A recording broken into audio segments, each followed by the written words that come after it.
Waiting for Shayla to come in. Shayla, you here?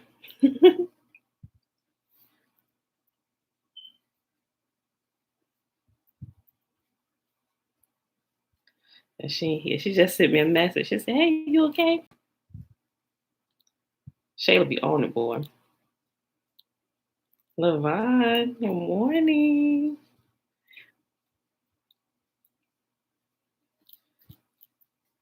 All right, beautiful people. Let's go ahead and get started. Shayla, here I am. Look, I was hitting live right when I saw your message come through. I was like, boy, Shayla be on it. Okay, y'all. Yeah, I appreciate you checking in. So if there's a day where I'm extremely late, something might be wrong. Yeah. Or yeah. But hopefully I will have no emergencies and I'll be here. But yeah, so remember the weekend, I think I was just 1 minute off today. I saw your message come through right while I was about to log in. Remember the weekend at 7:30. Okay, y'all. So let's go ahead and do the shimmer real quick. Yeah, so y'all know if there's a day where I'm extremely late and I haven't posted a message on Facebook because I can't do the message on YouTube. Aliyah, peace and blessings. Y'all know something might be wrong. So if you can't get in touch with me, get in touch with my sisters or my mom or somebody, but I don't foresee any of that happening, prayerfully, blessed be the most holy, because we don't know what's going to happen tomorrow, but yeah. Okay, so y'all, so let's go ahead and do the Shema. Today it is Sunday. Happy Sunday, beautiful people. Happy Sunday. Uh-oh. Went to the wrong section. Oh, I'm sorry. Okay. All right, y'all. It is Sunday, February 28th, 2021, day 89 of year 3. We're reading through the books of the law and the prophets and of the 3-year consecutive day count. Day 758, y'all. We start March tomorrow. It's been a whole year since the vid broke out, y'all. It's a whole year later. Where does the time go? Right? I don't know. Today we are reading Deuteronomy 31, 32, and is it 33 chapters? About to see. Because I forget sometimes when we get to the end of Deuteronomy, I think it's like 36 chapters. But let me not say that. We're going to see in a second. Let's do the Shema first. Hear, therefore, O Israel, and observe to do it, that it may be well with you, and that you may increase mightily, as Yahuwah, the God of our fathers, has promised us, in the land that flows with milk and honey. Hear, O Israel, Yahuwah, our God, He is one God, and you shall love Yahuwah your God with all your heart, with all your soul, and with all your might. And these words which I command you this day shall be in your heart, and you shall teach them diligently unto your children, and you shall talk of them when you sit in your house, and when you walk by the way, and when you lie down, and when you rise up. And you shall bind them for a sign upon your hand, and they shall be as frontlets between your eyes. And you shall write them upon the posts of your house and on your gates. And Yahuwah commanded us to do all these statutes, to fear Yahuwah our God for our good always, that He might preserve us alive as it is at this day. And it shall be our righteousness if we observe to do all these commandments before Yahuwah our God, as He has commanded us. All right, let me double check this real quick.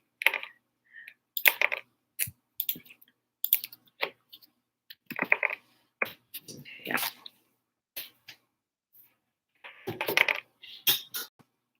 That's okay. All right, so Deuteronomy 31. Y'all. Hold on, let me check something. Let's keep switching.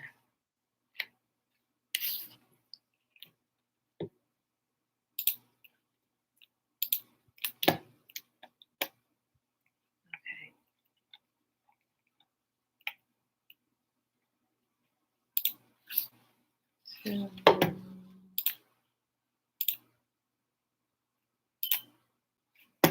34. So we'll be finished with Deuteronomy tomorrow, y'all. Then we start in the book of Joshua. Okay, Joshua becomes Israel's leader. Yep, here we go. Okay. All right, y'all. So Deuteronomy chapter 31.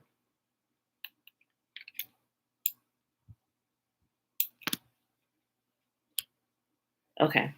When Moses had finished giving these instructions to all the people of Israel, he said, I am now 120 years old, and I am no longer able to lead you. Yahuwah has told me you will not cross the Jordan River, but Yahuwah your God himself will cross over ahead of you. He will destroy the nations living there, and you will take possession of their land. Joshua will lead you across the river, just as Yahuwah promised. Yahuwah will destroy the nations living in the land, just as he destroyed Sihon and Og, the kings of the Amorites. Yahuwah will hand over to you the people who live there, and you must deal with them as I have commanded you. So be strong and courageous. Do not be afraid and do not panic before them, for Yahuwah your God will personally go ahead of you. He will neither fail you nor abandon you. Then Moses called for Joshua, and as all Israel watched, he said to him, Be strong and courageous, for you will lead these people into the land that Yahuwah, your God, has sworn unto their ancestors. I'm sorry. For you will lead these people into the land that Yahuwah swore to their ancestors he would give them. You are the one who will divide it among them as their rents of land. Do not be afraid or discouraged, for Yahuwah will personally go ahead of you. He will be with you. He will neither fail you nor abandon you. The public reading of the book of instruction. So Moses wrote this entire body of instruction in a book and gave it to the priests who carried the ark of Yahuwah's covenant and to the elders of Israel. Then Moses gave them this command. At the end of every 7th year, the year of release, during the festival of shelters, you must read this book of instruction to all the people of Israel when they assemble before Yahuwah your God at the place he chooses. Call them all together, men, women, children, and the foreigners living in your towns, so that they may hear this book of instruction and learn to fear Yahuwah your God and carefully obey all the terms of these instructions. Do this so that your children who have not known these instructions will hear them and will learn to fear Yahuwah your God. Do this as long as you live in the land you are crossing the Jordan to occupy. And because we're not there, we are doing it in the land of our captors, getting in practice for when we return, right? That's what Yahuwah said. He said, your descendants, when they get kicked out, they are going to read the Torah daily. They didn't do it here, so they're going to do it in the land of their captivity until they return. They should have got that practice and kept to it while they were here, because if they had kept to it, they wouldn't have been kicked out. But now they're going to be kicked out and they're going to start experiencing some of the harshest things. And now they're going to run to it and they're going to read it daily and it's going to get into it. And I'm going to inscribe it on their hearts, right? Then Yahuwah said to Moses, the time has come for you to die. Call Joshua and present yourselves at the tabernacle so that I may commission him there. So Moses and Joshua went and presented themselves at the tabernacle.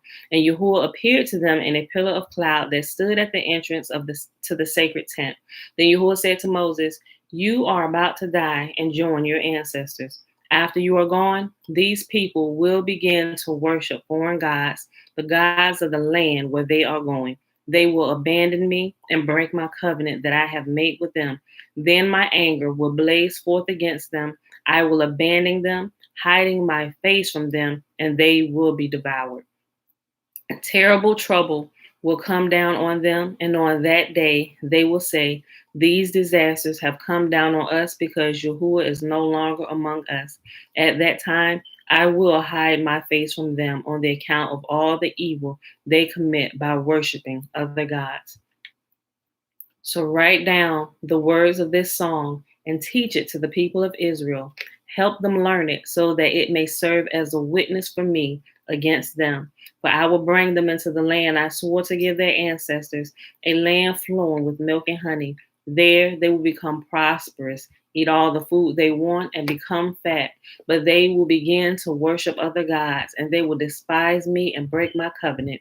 And when great disasters come down on them, this song will stand as evidence against them, for it will never be forgotten by their descendants.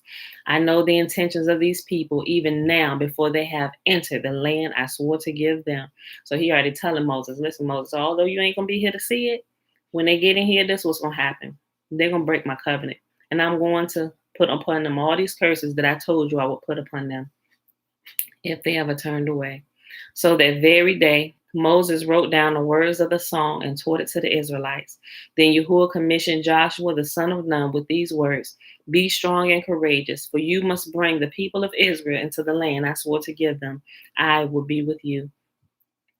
When Moses had finished writing this entire body of instruction in a book, he gave this command to the Levites who carried the ark of Yahuwah's covenant: Take this book of instruction and place it beside the ark of the covenant of Yahuwah your God, so that it may remain there as a witness against the people of Israel. For I know how rebellious and stubborn you are. Even now, while I am still alive and am here with you, you have rebelled against Yahuwah. How much more rebellious will you be after my death?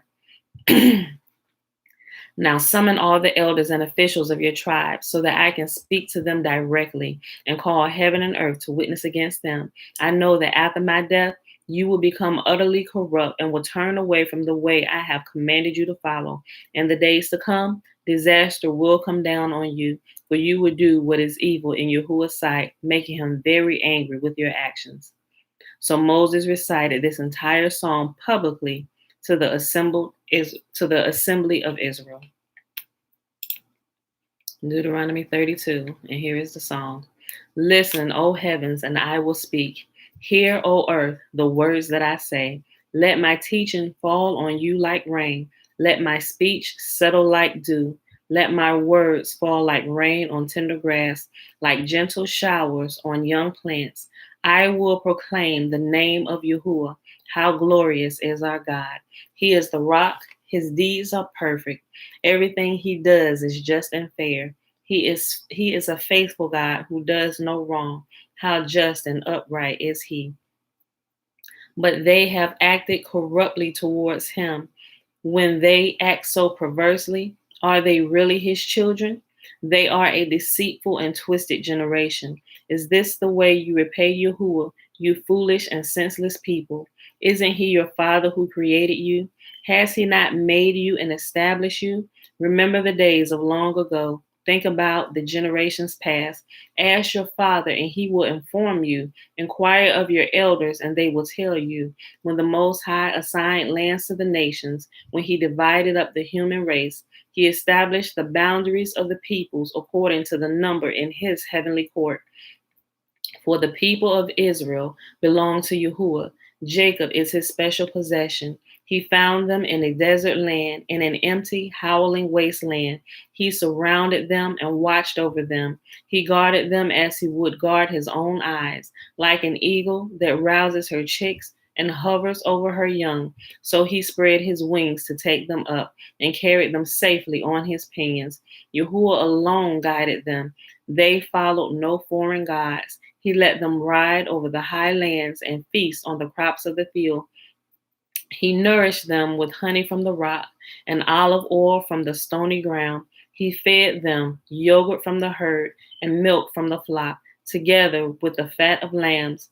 He gave them choice rams from Bashan and goats together with the choicest wheat. You drank the finest wine, made from the juice of grapes. But Israel soon became fat and unruly. The people grew heavy, plump, and stuffed. Then they abandoned Yahuwah, who had made them.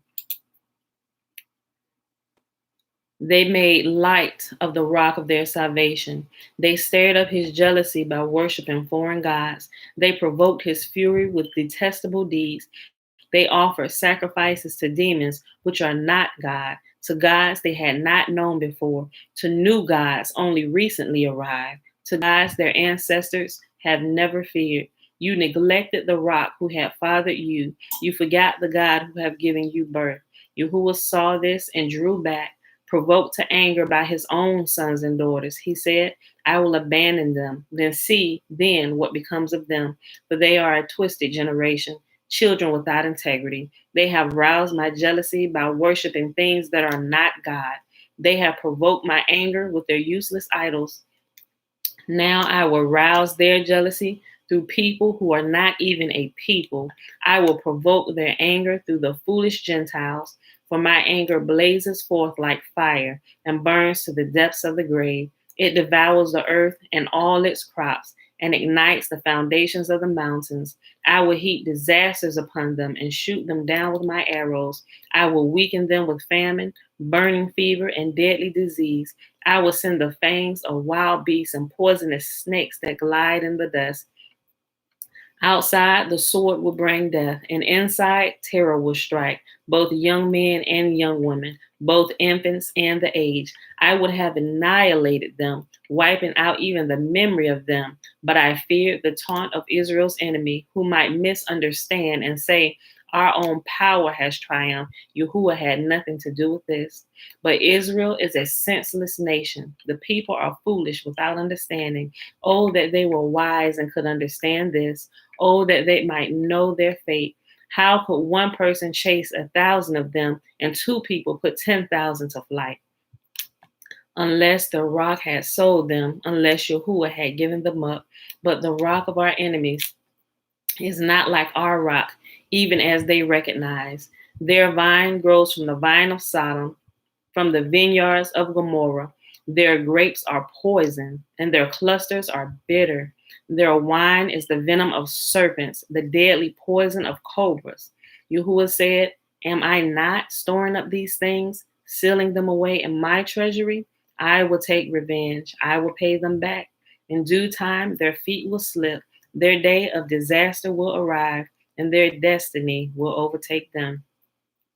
Indeed, Yahuwah will give justice to his people, and he will change his mind about his servants when he sees their strength is gone and no one is left, slave or free. Then he will ask, where are their gods, the rocks they fled to for refuge? Where are those gods who ate the fat of their sacrifices and drank the wine of their offerings? Let those gods arise and help you. Let them provide you with shelter. Look now, I myself am he. There is no other God but me. I am the one who kills and gives life. I am the one who wounds and heals. No one can be rescued from my powerful hand. Now I raise my hand to heaven and declare, as surely as I live, when I sharpen my flashing sword and begin to carry out justice, I will take revenge on my enemies and repay those who reject me. I will make my arrows drunk with blood, and my sword will devour flesh, the blood of the slaughter and the captives and the heads of the enemy leaders. Rejoice with him, you heavens, and let all of Yahuwah's angels worship him. Rejoice with his people, you Gentiles, and let all the angels be strengthened in him. For he will avenge the blood of his children, for he will take revenge against his enemies. He will repay those who hate him and cleanse his people's land. So Moses came with Joshua, the son of Nun, and recited all the words of this song to the people. When Moses finished reciting all these words to the people of Israel, he added, take to heart all the words of warning I have given you today. Pass them on as a command to your children so that they will obey every one of these instructions. These instructions are not empty words, they are your life. By obeying them, you will enjoy a long life in the land you will occupy when you cross the Jordan River. That same day, Yahuwah said to Moses, go to Moab, to the mountains east of the river, and climb Mount Nebo, which is across from Jericho. Look out across the land of Canaan, the land I am giving to the people of Israel as their own special possession. Then you will die there on the mountain. You will join your ancestors just as Aaron, your brother, died on Mount Hor and joined his ancestors. For both of you betrayed me with the Israelites at the water of Meribah at Kadesh in the wilderness of Zin. You failed to demonstrate my holiness to the people of Israel there. So you will see the land from a distance, but you may not enter the land I am giving to the people of Israel. Whew. Y'all, I had to contain myself with that right there. Eyes getting all teary and stuff. Trying to keep my voice from cracking. Because as I read it, everything Yahuwah has said has come true and is in effect for his people. I'm just thinking about our generation, our lifetime, right? Deuteronomy chapter 33. Moses blesses the people. This is the blessing that Moses, the man of God, gave to the people of Israel before his death. Yahuwah came from Sinai and dawned upon us from Mount Seir. He shone forth from Mount Paran and came from Meribah Kadesh with flaming fire at his right hand. Indeed, he loves his people. All his holy ones are in his hands. They follow in his steps and accept his teaching. Moses gave us Yahuwah's instruction, the special possession of the people Israel. Yahuwah became king in Israel when the leaders of the people assembled, when the tribes of Israel gathered as one. Moses said this about the tribe of Reuben: let the tribe of Reuben live and not die out, though they are few in number. Moses said this about the tribe of Judah: O Yahuwah, hear the cry of Judah and bring them together as a people. Give them strength to defend their cause and help them against their enemies. Moses said this about the tribe of Levi: O Yahuwah, you have given your Tumim and your Urim, the sacred lots, to your faithful servants, the Levites. You put them to the test at Massa and struggled with them at the waters of Meribah. The Levites obeyed your word and guarded your covenant. They were more loyal to you than to their own parents. They ignored their relatives and did not acknowledge their own children. They teach your regulations to Jacob and give your instructions to Israel. They present incense before you and offer whole burnt offerings on the altar. Bless the ministry of the Levites, O Yah, and bless all the work of their hands. Hit their enemies where it hurts the most. Strike down their foes so they never rise again. Moses said this about the tribe of Benjamin: the people of Benjamin are beloved by Yahuwah and live in safety beside him. He surrounds them continuously and preserves them from every harm. Moses said this about the tribes of Joseph: may their land be blessed by Yahuwah with the precious gift of dew from the heavens and water from beneath the earth, with rich fruit that grows in the sun, and the rich harvest produced each month, with the finest crops of the ancient mountains and the abundance from the everlasting hills, with the best gifts of the earth and its bounty, and the favor of the one who appeared in the burning bush. Close it, please. Thank you. May these blessings rest on Joseph's head, crowning the brow of the prince among his brothers. Joseph has the majesty of a young bull. He has the horns of a wild ox. He will gore distant nations, even to the ends of the earth. This is my blessing for the multitudes of Ephraim and the thousands of Manasseh. Moses said this about the tribes of Zebulun and Issachar: may the people of Zebulun prosper in their travels. May the people of Issachar prosper at home in their tents. They summon the people to the mountain to offer proper sacrifices there. They benefit from the riches of the sea and the hidden treasures in the sand. Moses said this about the tribe of Gad: blessed is the one who enlarges Gad's territory. Gad is poised there like a lion to tear off an arm or head. The people of Gad took the best land for themselves. A leader's share was assigned to them. When the leaders of the people were assembled, they carried out Yahuwah's justice and obeyed his regulations for Israel. Moses said this about the tribe of Dan: Dan is a lion's cub leaping out from Bashan. Moses said this about the tribe of Naphtali: O Naphtali, you are rich in favor and full of Yahuwah's blessings. May you possess the west and the south. Moses said this about the tribe of Asher: may Asher be blessed above other sons. May he be esteemed by his brothers. May he bathe his feet in olive oil. May the bolts of your gates be of iron and bronze. May you be secure all your days. There is no one like the God of Israel. He rides across the heavens to help you, across the skies in majestic splendor. The eternal God is your refuge, and his everlasting arms are under you. He drives out the enemy before you. He cries out, destroy them. So Israel will live in safety, prosperous Jacob in security, in a land of grain and new wine, while the heavens drop down dew. How blessed are you, O Israel! Who else is like you, a people saved by Yahuwah? He is your protecting shield and your triumphant sword. Your enemies will cringe before you, and you will stomp on their backs. You know what? Let's go ahead and read this last chapter. Since it's the last chapter in Deuteronomy, we'll just start the new book of Joshua tomorrow. The death of Moses, the last chapter of Deuteronomy chapter 34. Then Moses went up to Mount Nebo from the plains of Moab and climbed Pisgah Peak, which is across from Jericho. And Yahuwah showed him the whole land from Gilead as far as Dan, all the lands of Naphtali, the land of Ephraim and Manasseh, all the lands of Judah, extending to the Mediterranean Sea, the Negev, the Jordan Valley with Jericho, the city of palms as far as Zor.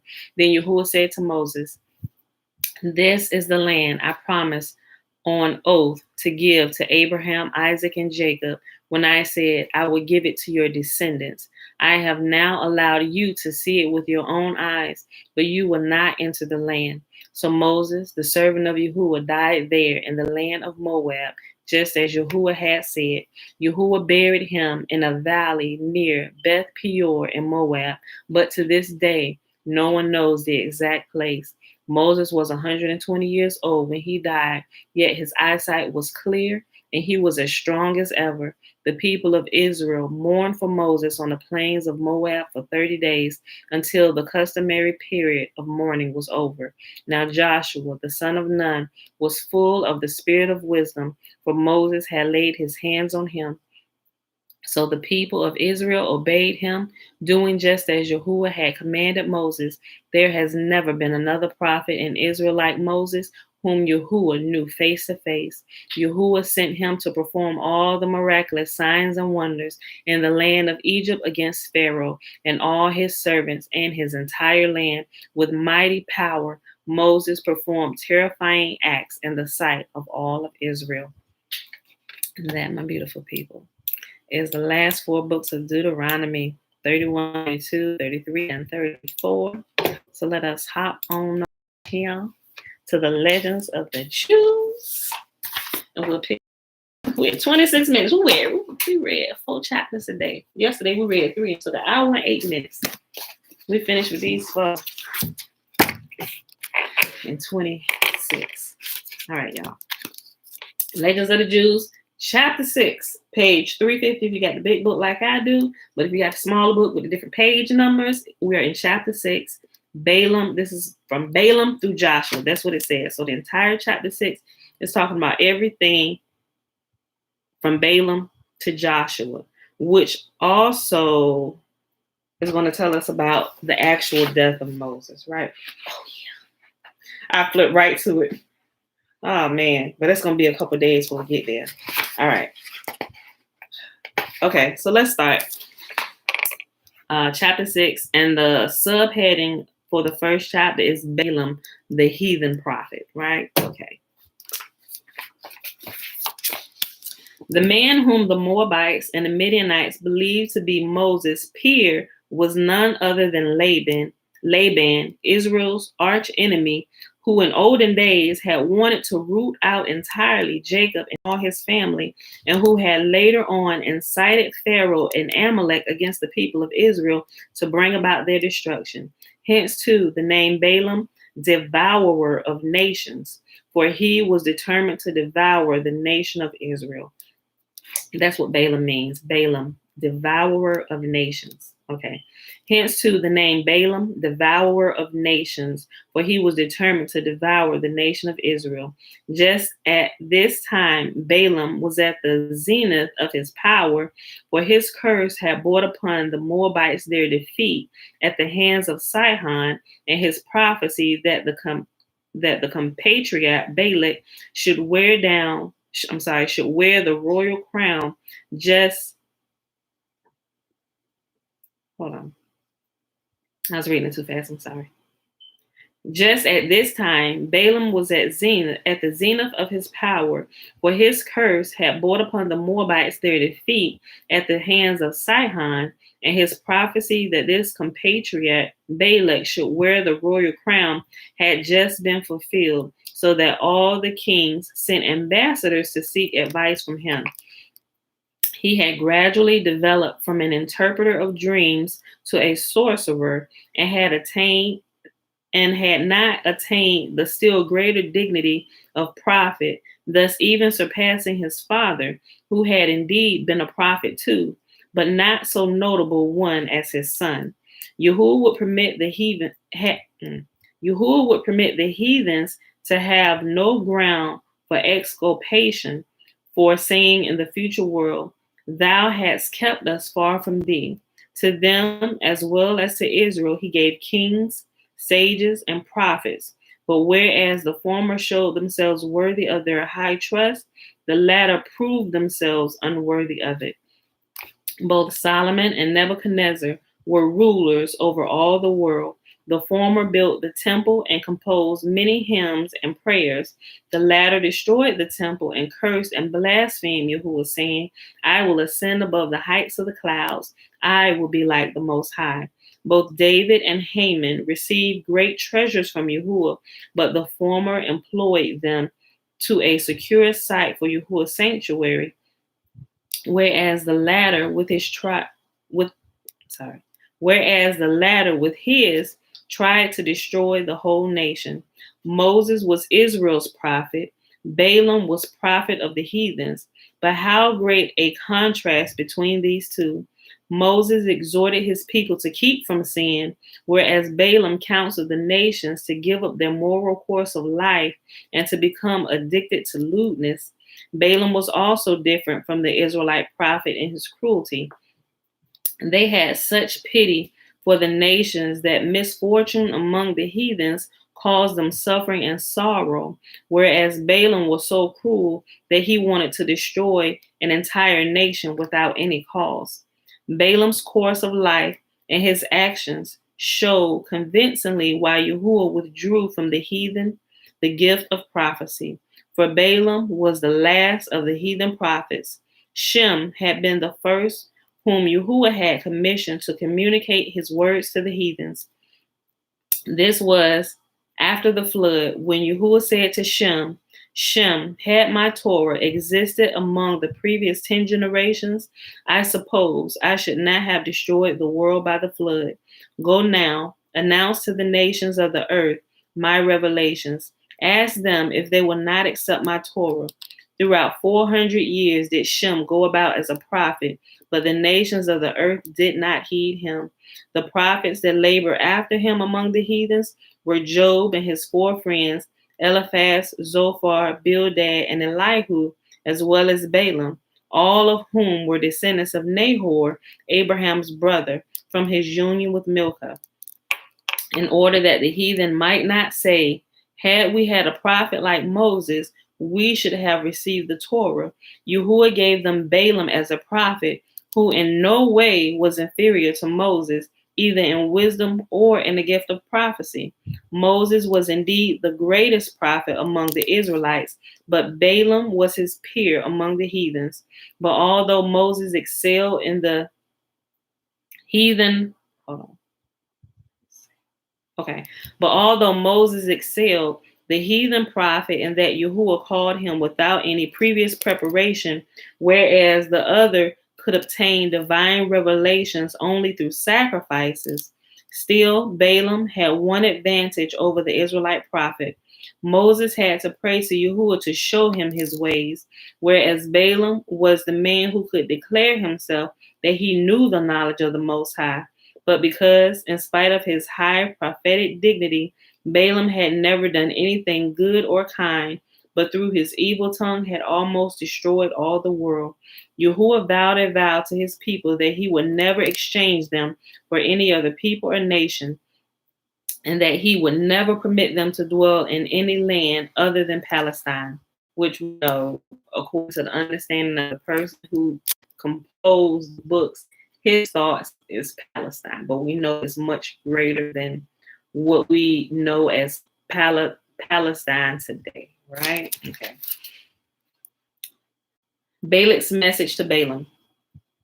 Balak now sent messengers to Balaam with the following message.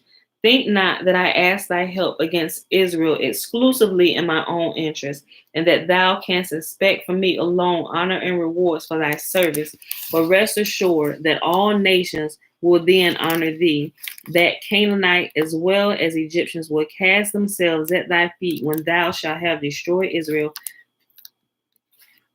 This people that have gone out of Egypt have covered with earth, Sihon and Og, the eyes that guarded the whole land, and now they are about to destroy us as well. They are not indeed greater heroes than we, nor are their hosts more numerous than ours, but they conquer as soon as they open their lips in prayer, and that we cannot do. Boom. While they are out there fighting with swords and stuff, we conquer by the words of our mouth. Listen to what this king just said. This people that have gone out of Egypt have covered with earth Sihon and Og. Remember, Sihon and Og was the two greatest kings. They were demigods. So they were half mortal, half immortal. They were the offspring of the angels themselves who had come down here and had sex with human women, right? That's them. It said the Israelites have covered Sihon and Og with earth, like he put them in the dirt. Listen, this people that have gone out of Egypt have covered with earth Sihon and Og, the eyes that guarded the whole land, and now they are about to destroy us as well. They are not indeed greater heroes than we are, nor are their hosts more numerous than ours, but they conquer as soon as they open their lips in prayer, and that we cannot do. Try now to see if I may not gradually become their master, so that I may at least lead a certain percent of them to destruction, be it only a 24th part of them. Balak himself was even a greater magician and soothsayer than Balaam, but he lacked the gift of properly grasping prophetic observations.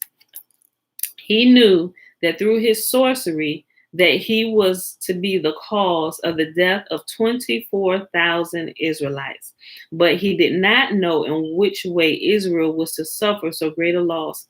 Hence, he requested Balaam to curse Israel, hoping by this curse to be able to restrain Israel from entering the Holy Land.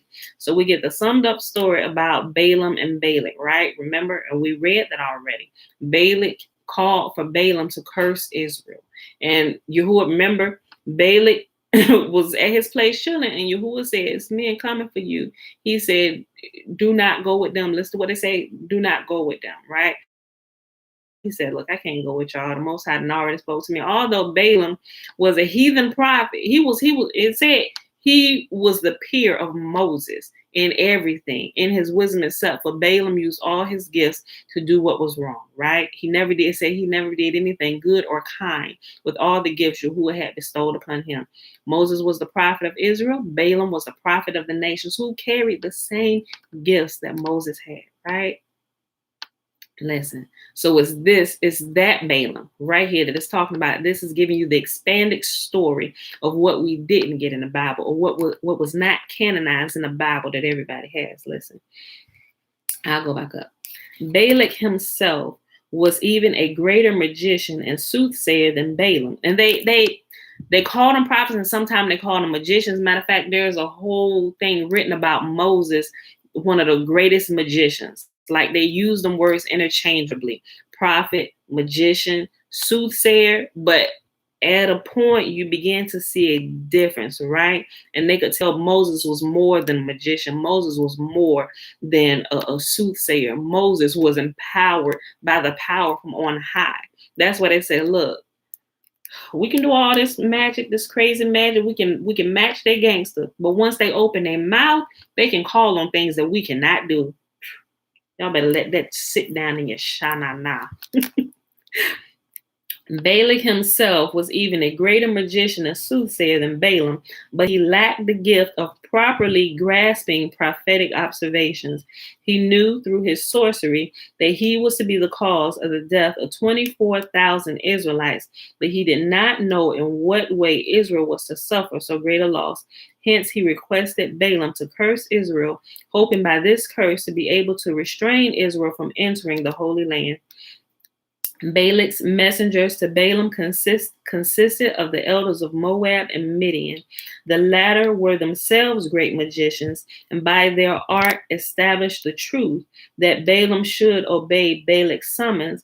Their mission against Israel would be successful, but should he hesitate even for a moment to follow them, nothing was to be expected from him.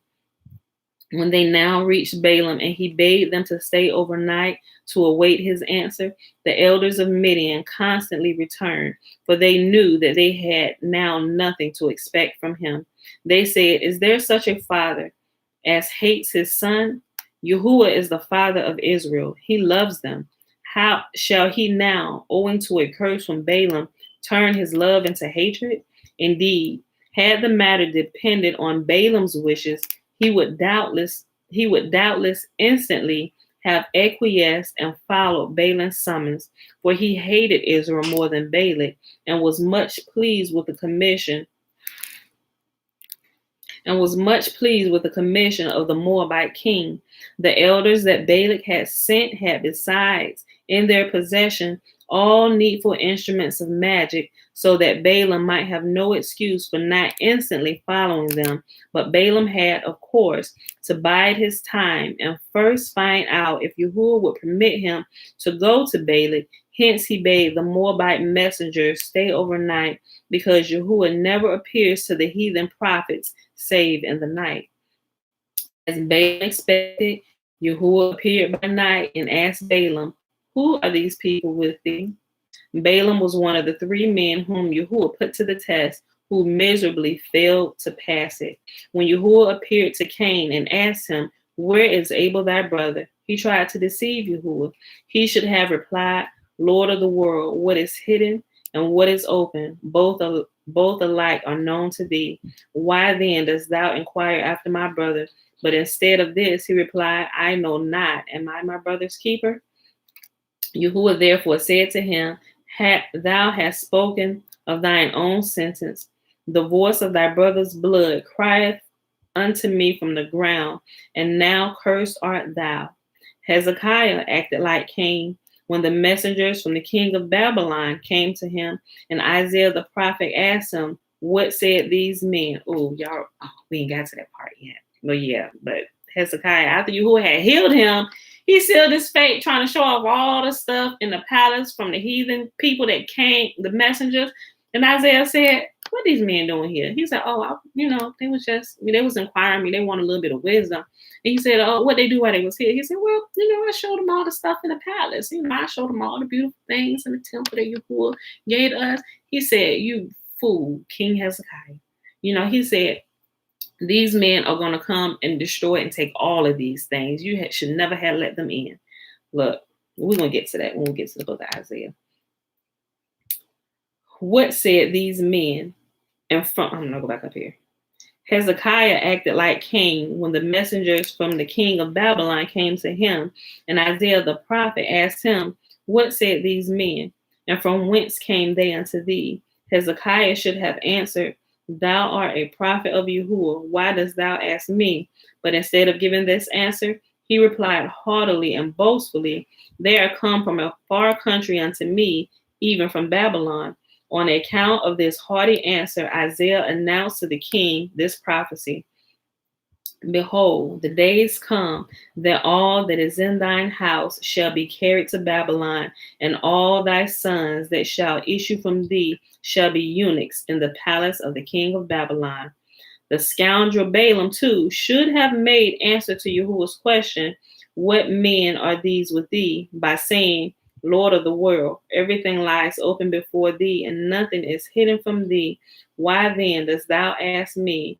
Now we better catch a clue. If Yahuwah show up, as soon as he asks that question, we're gonna know, oh shoot, I'm caught. Who is this here lying in your bed? Like, we know we caught. We know by the question he asked us that we know he know that we know he know what we doing is wrong, right? And yeah, listen. The scoundrel Balaam too should have made answer to Yahuwah's question, "What men are these with thee?" by saying, "Lord of the world, everything lies open before thee, and nothing is hidden from thee. Why then dost thou ask me?" But he, on the other hand, made quite a different answer and started to boast, saying to Yahuwah, "Although thou dost not distinguish me and dost not spread my fame over the world, still the kings seek me." Balak, the king of Moab, hath sent to ask me to curse Israel. Then Yahuwah said, because thou speakest thus, thou shalt not curse the people. And added, O thou wicked rascal, I said of Israel, he that toucheth them toucheth the apple of my eye. And yet thou wishest to touch them, curse them. Therefore shall thy eye be blinded. Thus Balaam became blind in one eye, as he had already been lame in one foot. Balaam now perceived that Yahuwah did not wish him to curse Israel, said, if it be so, then I shall bless them. Yahuwah said, Yahuwah, they have not need of thy blessing, for they are blessed. Yahuwah said to Balaam, as one says to a bee, neither thy honey nor thy sting. Like, they don't need nothing from you. Your honey, oh, I'm going to use that. Neither your honey nor your sting. Oh, that's good. Yahuwah be getting right smart with me too, right? Let me just read that again, because that was good.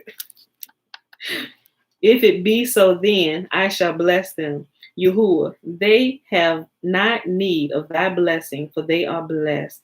Yahuwah said to Balaam, as one says to a bee, neither thy honey nor thy sting. Balaam accepts Balak's invitation. On the following morning, Balaam gave the elders of Moab his answer, saying that he would not follow Balak's call, but not betraying to them the truth that Yahuwah had forbid him to curse Israel. He said instead, Yahuwah said to me, go not with these men, for that would be beneath thy dignity, but await nobler ambassadors. Balaam's plan was to insult Balak so that he should send no further messengers to him, and no one might discover that he could accomplish nothing beyond the word of Yahuwah. His expectations, however, were disappointed. The ambassadors, in their turn, not quite painstakingly in their representation of the truth, told their king that Balaam considered it beneath his dignity to appear in their escort, making no mention of Yahuwah, but speaking as if the refusal came simply and exclusively from Balaam. Thereupon Balak sent more honorable ambassadors to Balaam until he was at last obliged to admit that he could undertake nothing against Yahuwah's command. Even then, it is true, he did not admit that his acceptance or refusal of Balak's invitation depended entirely upon Yahuwah, but declared that he could, if he wished, to do as he chose, but did not choose to transgress Yahuwah's prohibition. In his second embassy, Balak promised Balaam more for his service than he had offered him the first time. Balaam's answer was as follows: if Balak would give me his house full of silver and gold, I cannot go beyond the word of my Lord. These words characterize the man who had three bad qualities: a jealous eye, a haughty spirit, and a greedy soul. His jealousy was the reason why he wanted to curse Israel, whom he envied for their good fortune. In his haughtiness, he told the first messengers the falsehood that Yahuwah would not let him go with him. The second embassy, in which he not only surreptitiously mentioned Balak's gold and silver, spoke his mind by explaining to them that their master could not adequately compensate him for his service, saying if Balak were to hire a host against Israel, his success would still be doubtful, whereas he should be certain of success if he hired me. He did not, however, give even the second embassy a decisive answer, but said to them also, I cannot go beyond the word of Yahuwah my God to do less or more. Now therefore I pray you, tarry ye also here this night, that I may know what Yahuwah will speak unto me more. These words of his held unconscious prophecies. I cannot go beyond the word of Yahuwah was as much as to say that he could not put the blessing of Yahuwah to Israel to naught. Tarry also here this night contained the prophecy that the second embassy would be as much disappointed as the first, for although Balaam accompanied the second messengers, still he had no power to curse Israel, but only to bless them. Finally, the words, what will Yahuwah speak unto me more, held a prediction that Yahuwah would bestow even more benedictions upon the Israelites through him. Yahuwah permits man to go upon the way he chooses to go. When Yahuwah appeared to Balaam the first time, he said to him, thou shalt not go with him. But when Balaam still did not relinquish his desire to go to Balak, Yahuwah would not interfere. Hence, at his second appearance, Yahuwah said to Balaam, if the men become to call thee, rise up, go with them, but only the word which I speak unto thee thou shalt do. Audacity prevails even before Yahuwah. Balaam's steadfast insistence upon his wish to rest from Yahuwah, his consent to Balaam's journey to Moab. He warned him of its consequences, saying to him, I take no pleasure in the destruction of sinners, but if thou art bound to go to thy destruction, do so. Wheresoever Yahuwah leads righteous men astray upon an evil way, will fall into a ditch of his own digging. I'll read that again. Let me just go back up. Audacity prevails even before Yahuwah. Balaam's steadfast insistence upon his wish wrested from Yahuwah his consent to Balaam's journey to Moab. He warned him of its consequences, saying to him, I take no pleasure in the destruction of sinners, but if thou art bound to go to thy destruction, do so. Whosoever leads righteous men astray upon an evil way will fall into the ditch of his own digging. Balaam was misled by Yahuwah's behavior towards him and thus plunged into destruction. When Yahuwah first appeared to him and asked him, what men are these with thee? This blasphemer thought, Yahuwah knoweth them not. It seems clear that there are times when he is not aware of what goes on, and I shall now be able to do with his children as I wish. Balaam was misled by Yahuwah because he had with these words seduced to unchastity the people who had up to his time lived in purity. Yahuwah's apparent change of decision that first prohibited from him going to Balak and then permitting him to do so completely bewildered him, so that he thought, Yahuwah at first said to me, go thou not with them. But the second time he said, go with them. So too will he change his words, curse them not, and to curse them. Just as Balaam was confused by Yahuwah, so too were the magicians that Balak had sent to him. At the first visit, these had through their magic lore established that he would accept Balak's invitation, but Yahuwah made him decline it. At the second time, on the other hand, they established that they would not accept the invitation, and Yahuwah made him obey their summons. Balaam's ass. Balaam could hardly await the morning, rejoicing no less than Balak's messengers at Yahuwah's consent to his journey to Balak, and still hoping that he might succeed in bringing disaster upon Israel.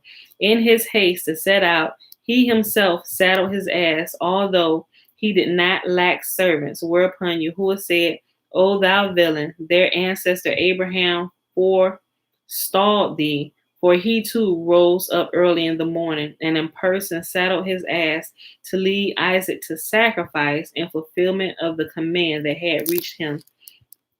The ass that Balaam took with him had been created on the sixth day of creation. He had received it as a gift from Jacob, that he might not give evil counsel to Pharaoh concerning Jacob's children. It was upon his advice, nevertheless, that Pharaoh forced the Israelites to make bricks. He took his two sons, Jannes and Jambres, for it behooves a noble man always to have at least two companions upon any journey he undertakes. Although Yahuwah had now granted him permission to go on the journey, his wrath was kindled when he set out. Yahuwah said, Behold, this man, he knows that I reach each man's heart, and knows also that he departeth only to curse Israel. This wickedness on his part had the result that the angel of mercy turned against him as an enemy, standing in his way. At first, the ass alone perceived the angel, and not Balaam, for Yahuwah has so arranged it that human beings may not perceive the angels that surround them, or else they would through terror lose their reason. The ass, on the other hand, instantly perceived the angel. He at first stood in her way as she was in the middle of the road, so that she could turn aside on both sides. Then she perceived him when the road narrowed and she could turn to one side only. And finally, she reached a spot where there was no road to at all which she could turn either on this side or on that. This was to teach Balaam the following lesson. If he wished to curse Abraham's children, he should have leeway on both sides. Ishmael's children and Keturah's children. If he wanted to curse Isaac's children, one would still be open to him. Esau's children. But if he wanted to curse Jacob's children, he should never bring it to pass, for they are protected on both sides. On the one hand by Abraham and Isaac, on the other hand by Jacob and Levi, while Yahuwah watches over them from above. The wall on this side and on that side, through which the place he had to pass, were furthermore to indicate to him that he could not become master over Israel, who have in their possession the tables of the law that were written on both their sides. When the ass reached the wall that Jacob and Laban had erected as a token that they would never pass over it for harm, she thrust her feet against it and pushed him for having broken this agreement with Jacob. Balaam, who had with blows attempted to make the ass walk straight ahead, flew into a rage when she lay down altogether and would not budge from the spot, so that he smote her all the more. Then Yahuwah opened the mouth of the ass and permitted her to use speech, a gift that she had possessed ever since her creation, but had not until then used. Because remember, we read in the beginning, it wasn't until Adam and Eve sinned that all of creation's mouth was shut. The animals used to be able to talk. I know some people hear, they're like, get out of here. I'm telling you. When sin happened, everything felt the wrath of the Most High. Like everything, even the earth is not as beautiful as it was before the day that they sinned, right? Everything is bearing the marks of the sins of Adam and Eve, right? Even the animals who can no longer talk. Yet they understand and they can perceive and they can see angels. Anybody that got an animal, something happened, y'all know they can see, right? Y'all know they can see. They can. All right. And then Yahuwah opened the mouth of the ass and permitted her to use speech, a gift that she had possessed ever since her creation, but had not until then used. She said, "What have I done unto thee, that thou hast smitten me these 3 times?" The first words of the ass were so chosen as to call Balaam's attention to the wickedness and uselessness of his undertakings against Israel. 3 times was to remind him that he wished to curse a nation that 3 times in every year makes pilgrimages to Yahuwah. The ass's speech was altogether to serve as a warning to beware of his mouth and not to curse Israel. The ass, through her speaking, was to instruct him that the mouth and the tongue are in Yahuwah's hand. Balaam answered the ass in the language in which she had addressed him, in Hebrew, which he did not, however, speak fluently. He said, "Because thou hast mocked me, I would there were a sword in my hand, for now I had killed thee." The ass thereupon replied, "Thou canst not kill me, save with the sword in thy hand. How then wilt thou destroy the entire nation with thy mouth?" Balaam was silent, not knowing what to reply. The ass did not only make him ridiculous in the eyes of the elders of Moab that accompanied him, but she also exposed him as a liar. For when the ambassadors asked him why he had not chosen a horse rather than an ass for his journey, he answered that his saddled horse was in the pasture. Then the ass interrupted him, saying, "Am I not thine ass upon whom?" Look, listen, I'm going to go back up. The ass did not only make him look ridiculous in the eyes of the elders of Moab that accompanied him, but she also exposed him as a liar. For when the ambassadors asked him why he had not chosen a horse rather than an ass for his journey, he answered that his saddled horse was in the pasture. Then the ass interrupted him, saying, "Am I not thine ass upon which thou hast ridden all thy life?" Balaam, I use thee as a beast of burden, but not for the saddle, the ass. Nay, upon me thou hast ridden since the earliest day, and thou hast always treated me with as much affection as a man treats his wife. Balaam now had to admit that the ass had spoken the truth. Balak's princes were much amazed at this extraordinary miracle, but the ass died the moment she had spoken what she had to say. Yahuwah did this for two reasons. Firstly, because he feared that the heathens might worship this ass were she to stay alive. And secondly, because Yahuwah wanted to spare Balaam the disgrace of having people point to his ass and say, "This is she that worsted Balaam." Imagine that. This is she that worsted Balaam. By this action, it can be seen how highly Yahuwah prizes the honor or pious men, if even he sought to spare the honor of this villain. It is out of consideration to mankind also that Yahuwah has closed the mouths of animals, for if they were to speak, man could not well use them for his service, since the ass, the most stupid of all animals, when she spoke, confounded Balaam, the wisest of the wise.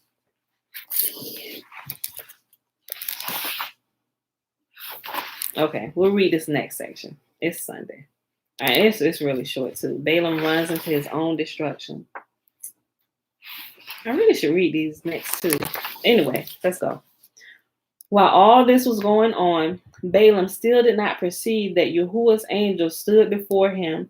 Yahuwah meant to show him that in his hand is not only the tongue of man, but his eyes as well, so that as long as he chooses, man will fail to see what is directly before his nose.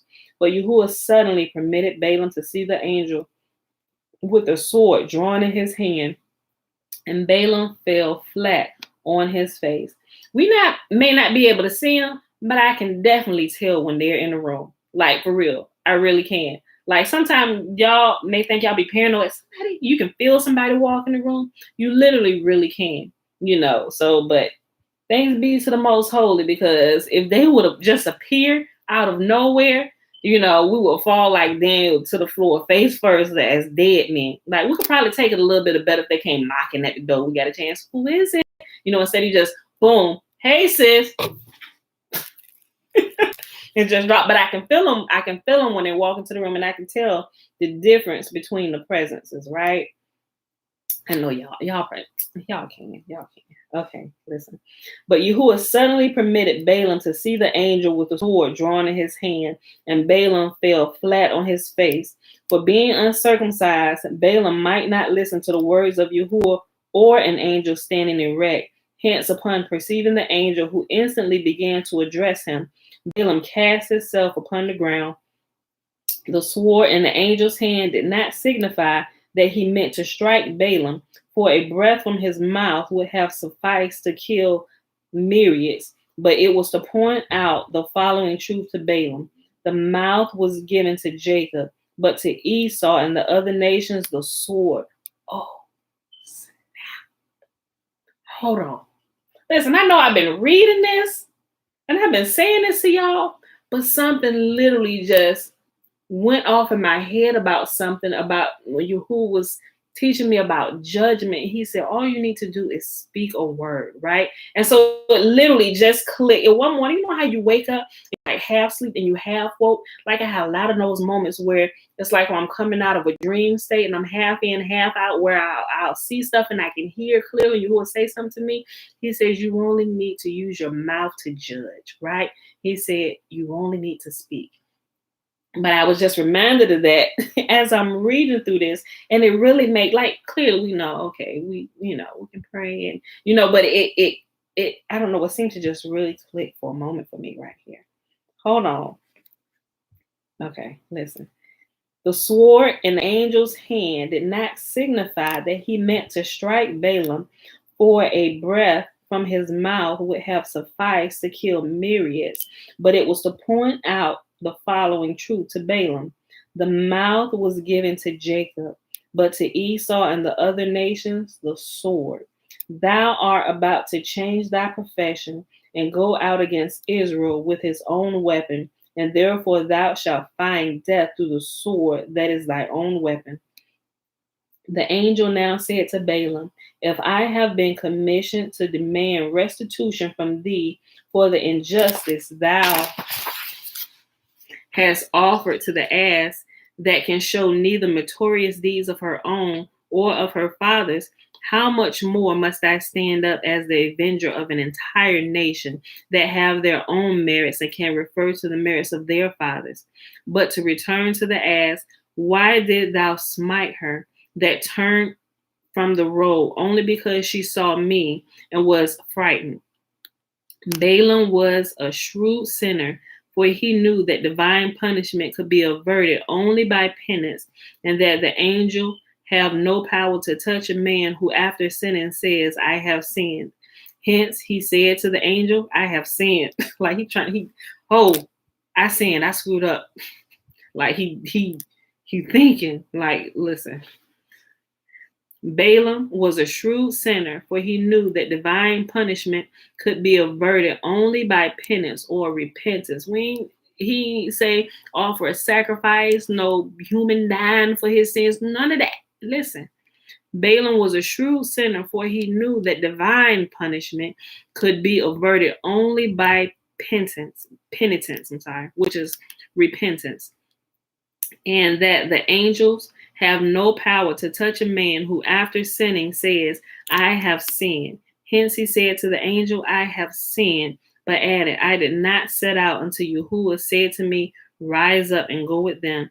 And now thou sayest to me, return, but this is Yahuwah's way. Did he not also first tell Abraham to sacrifice his son, and then cause an angel to call out to him, lay not thy hand upon the lad? It is his custom first to give a command, and then through the angel to recall it. So also did he say to me, go with them, but if it displeaseth thee, I shall turn back. And the angel replied, all that I have done was to thy advantage, but if thou art bound to plunge into destruction, do so. Go with these people, but destruction is decreed for all of you. Think not, however, that thou shalt do as thou wilt, for thou shalt have to say what I desire thee to speak, and to restrain what I wish remain unuttered. In spite of the warnings he had received from Yahuwah and the angel, he was not to be restrained from taking this fatal step, but in his hatred toward Israel still cherished the hope that he should succeed in obtaining Yahuwah's consent to curse Israel. But he continued his journey. He continued his journey in this happy expectation. Balaam with Balak. Whenever Yahuwah wished to humble an evildoer, he at first exalts him to fill him with pride. Y'all better remember that. Whensoever Yahuwah wishes to humble an evildoer, he at first exalts him to fill him with pride. So too he humbled Balaam after exalting him. For at first Balak had sent princes of little distinction to him, whereupon Yahuwah said to him, thou shalt not go with him. When, however, he sent many renowned princes to him, Yahuwah said to Balaam, go with them. But this journey bore him nothing but humiliation and ruin, for he fared in accordance with the proverb, pride goeth before destruction, and a haughty spirit before a fall. Yahuwah does this so that men might not say, whom hath Yahuwah destroyed? Surely not that insignificant person. Hence Yahuwah exalts sinners before their fall. He said, oh, I need to bring you up real high so I can let all the people see, oh, you want to get out here? You want to get out here in that froggy? Come on, I'm going to help you jump. Come on, let's give them everything. Oh, so y'all better be careful. Consider your ways. If you think you might be getting off a little bit and your inside, ain't right, and your mind ain't thinking right, and all of a sudden all these things start coming to you, and wait a minute, I'm doing wrong. Why is all this stuff coming to me? Is it because Yahuwah does not see my sinning, my unseen sinning, which is seen by him, and still is blessing me with all these blessings? And you're doing what's wrong? You might need to stop and consider your ways, because as you take your next breath, there is a fall coming along the way. There is a fall coming along the way. Yahuwah does this so that men might not say, whom hath Yahuwah destroyed? Surely not that insignificant person. So he need to bring you up high so everybody can see you and give you a name. Give you a name and make sure everybody can see you. Because ain't nobody gonna pay attention to a nobody. You want to be somebody, he gonna help you be somebody in the way you want to become somebody so that everybody can see that this somebody is truly nobody. Surely not that insignificant person. Hence, Yahuwah exalts sinners before their fall. Yahuwah keep us all. When Balaam approached the Moabite boundaries, he sent messengers to Balaam to announce his arrival, and Balak went forth to his country's border to meet him. Pointing to the boundary lines, Balak said to Balaam, "These have been fixed since Noah's days, that no nation might push into the realm of another. But Israel set out to destroy the boundaries as their attitude toward Sihon and Og shows, into whose kingdoms they entered." He then greeted him with the words, "Did I not twice send unto thee to call thee? Wherefore camest thou not unto me? Am I not able indeed to promote thee to honor?" Balak unconsciously uttered a prophecy, for in truth Balaam went hence in disgrace and dishonor, and not covered with glory, as he could not fulfill the other's wish to curse Israel. It should now have been Balaam's duty, had he really desired to be of service to the king of Moab, to say to him, "Why dost thou attempt to do what will bring thee misfortune and finally utter ruin?" But he spoke quite differently instead, boastfully bragging with his gift of prophecy, pointing out that he was the last prophet among the heathens. And, continued he, "I, the last prophet among the heathens, shall thus counsel thee." The ancestor of the nation erected to Yahuwah an altar upon which thrice annually he offered up 7 oxen and 7 rams. Do thou then erect 7 altars and offer up upon them each 7 oxen and 7 rams. Yahuwah laughed when he heard this counsel, saying, "Every beast of the forest is mine, and the cattle upon 1,000 hills. I know all the fowls of the mountains, and the wild beasts of the field are mine. If I were hungry, I would not tell thee, for the world is mine, and the fullness thereof. Will I eat the flesh of bulls or drink the blood of goats?"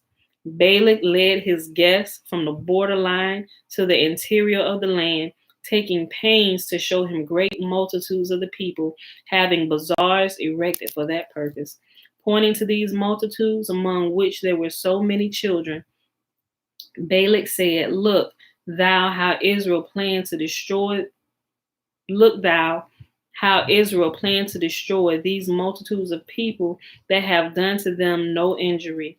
Balak slew for Balaam's welcome 1 ox and 1 sheep, proving the proverb, "The pious promise little and do much, the wicked promise much and do little."